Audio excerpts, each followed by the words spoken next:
Sejam bem-vindos ao Vexame Futebol Clube. Vamos começar com uma grande polêmica.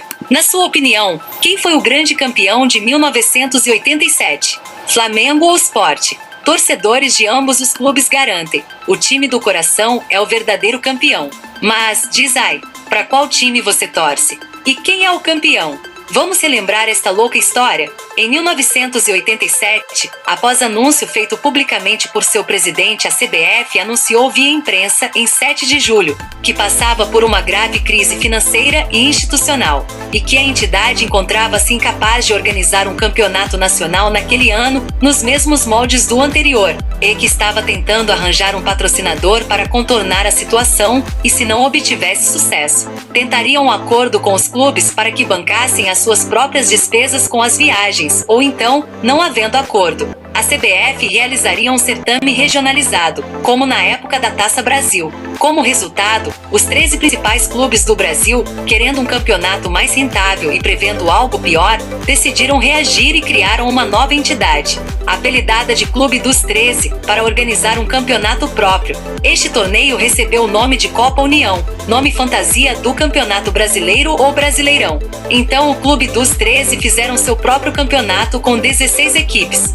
Atlético Mineiro, Bahia, Botafogo, Corinthians, Cruzeiro, Flamengo, Fluminense, Grêmio, Internacional, Palmeiras, Santos, São Paulo e Vasco da Gama, formando assim a Liga do Clube dos 13, e convidaram mais 3 equipes: Coritiba, Goiás e Santa Cruz. Após o fim da primeira etapa, o Atlético de Minas venceu o Grupo A, somando 14 pontos e ganhou a primeira vaga na semifinal. O Internacional, por sua vez, venceu o Grupo B, somando 10 pontos, e ganhou a terceira vaga.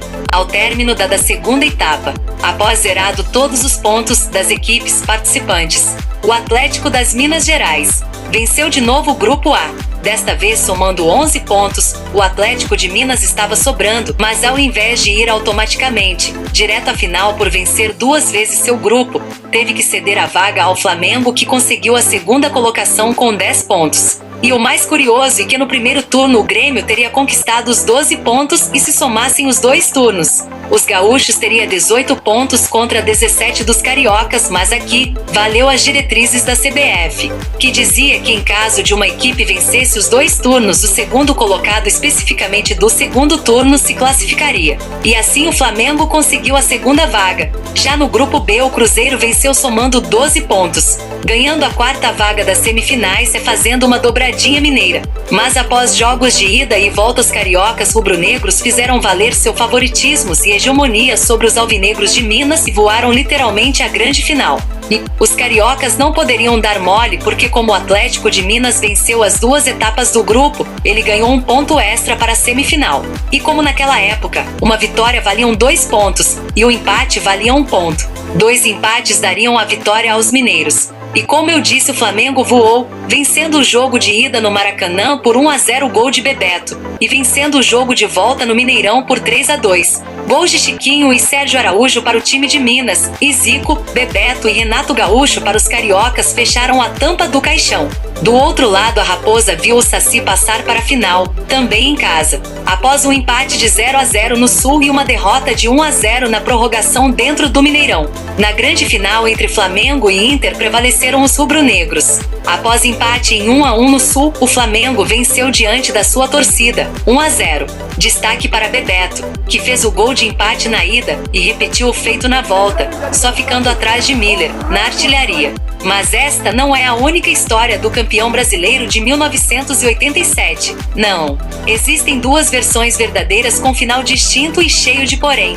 Acontece que, como foi dito, a Copa União teve 16 clubes participantes, porém o campeonato anterior e de nível nacional, a Copa Brasil, tinha um regulamento que contabilizavam 28 equipes como sendo clubes de primeira divisão. E ao ignorar 12 equipes todas de primeira divisão, o Clube dos 13 criou uma revolta por parte destas que ficaram de fora, e sentindo-se pressionada por estas equipes, a Confederação Brasileira anunciou em 14 de julho que não concordava com aquela seleção de equipes que iriam participar do torneio Copa União, e passou a brigar com o Clube dos 13, e para criar um novo formato para a competição criou um torneio paralelo à Copa União. e passou a se referir aos torneios como módulos. Assim, a Copa União passou a ser chamada de Módulo Verde, enquanto a competição da CBF passou a se chamar Módulo Amarelo, e determinou que os 2 melhores de cada módulo se enfrentassem em uma disputa de quadrangular final, a fim de apresentar um campeão nacional, e também os 2 representantes nacionais na Copa Libertadores. E assim foi o módulo amarelo, também com 16 equipes: América, Atlético Goianiense, Atlético Paranaense, Bangu, Ceará, Criciúma, CSA, Guarani, Inter de Limeira, Joinville, Náutico, Portuguesa, Rio Branco, Sport, 13 e Vitória. As equipes se dividiram em 2 grupos, Grupo E e Grupo B, cada grupo com 8 participantes. Na primeira etapa, todos do Grupo A jogariam contra todos do Grupo B em turno único, fazendo assim 8 rodadas, e o campeão de cada grupo garantiria uma vaga na semifinal. Na segunda etapa, todos jogariam entre si dentro de seu próprio grupo, fazendo assim 7 jogos, e o campeão de cada grupo levaria as 2 últimas vagas para a semifinal, e no caso de alguma equipe vencer seu grupo por 2 vezes, seria a semifinal com vantagem de 2 empates. O segundo lugar do segundo turno ficaria com a vaga. O grupo dos 13 usou este critério para classificar o Flamengo a despeito do Grêmio. Vale lembrar que o América do Rio, descontente por estar no módulo amarelo, se recusou a participar do torneio, deixando assim o grupo B com 7 participantes e perdendo todos os jogos por WO. Na primeira etapa, o Atlético Paranaense venceu o grupo A com 11 pontos, e o Sport venceu o grupo B com 13 pontos. Na segunda etapa, o Guarani venceu o grupo A com 10 pontos, e o Sport voltou a vencer o grupo B com 9 pontos. E como estava claro no regulamento, o segundo colocado do grupo B, Bangu, foi à semifinal junto ao Atlético Paranaense, Sport e Guarani. Após empate de 0-0, Guarani venceu o Atlético Paranaense por 1-0, garantindo assim vaga na grande final. E o Bangu, que após vencer o Sport por 3-2, perdeu o jogo de volta por 3-1, assistindo de camarote o Sport passar para a final. Na final, Guarani venceu o jogo de ida por 2-0, mas cedeu a vitória aos pernambucanos por 3-0 no jogo de volta. Como não tinha critério de desempate por saldos de gol, fizeram uma prorrogação que também terminou em 0-0. Após terminar a prorrogação sem gols, a decisão foi para os pênaltis. Quando a disputa estava em 11-11, Sport e Guarani entraram num consenso determinando o fim da disputa e a divisão do título do módulo amarelo. E a coisa piorou.